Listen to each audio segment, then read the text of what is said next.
ខ្ញុំនៅមិនទាន់ឈានដល់គោលដៅតែខ្ញុំមិនដែលឈប់ស្រមៃនិងមិនដែលឈប់ខិតខំពេលគ្មានអ្នកណាជឿនៅតែមានអ្នកឈរក្បែរពីលើកទឹកចិត្តតែមួយម៉ាត់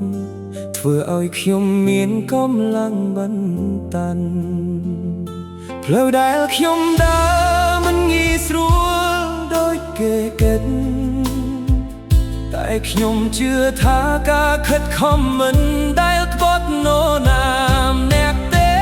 ថ្ងៃណាខ្ញុំបានជោគជ័យខ្ញុំមិនភ្លេចអ្នកទេ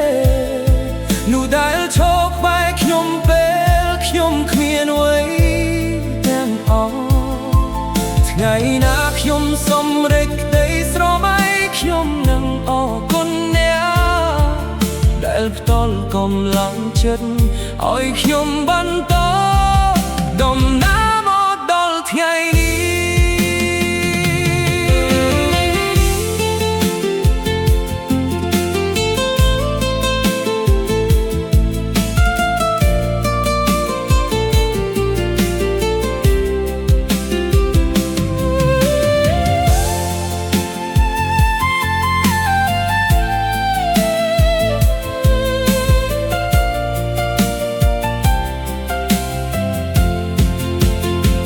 ខ្ញុំមិនភ្លេចទេ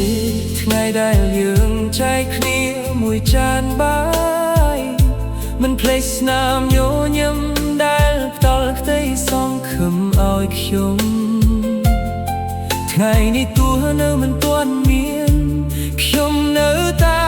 បណ្ដើរព្រោះខ្ញុំចង់ឲ្យអ្នកមានងទុនភាពចំពោះខ្ញុំបើថ្ងៃណាខ្ញុំឈរលើកំពូលជោគជ័យខ្ញុំនឹងមិនងាកចេញពីមនុស្សដែលធ្លាប់ជួយខ្ញុំឡើយភាពជោគជ័យគ្មានន័យទេបើខ្ញុំភ្លេចអ្នកដែលធ្លាប់កាន់ដៃខ្ញុំថ្ងៃណាខ្ញុំបានជោគជ័យខ្ញុំមិនភ្លេចអ្នកទេមិនថាអ្នកជាគ្រួសារមិត្តភក្តិឬមនុស្សដែលជឿលើខ្ញុំ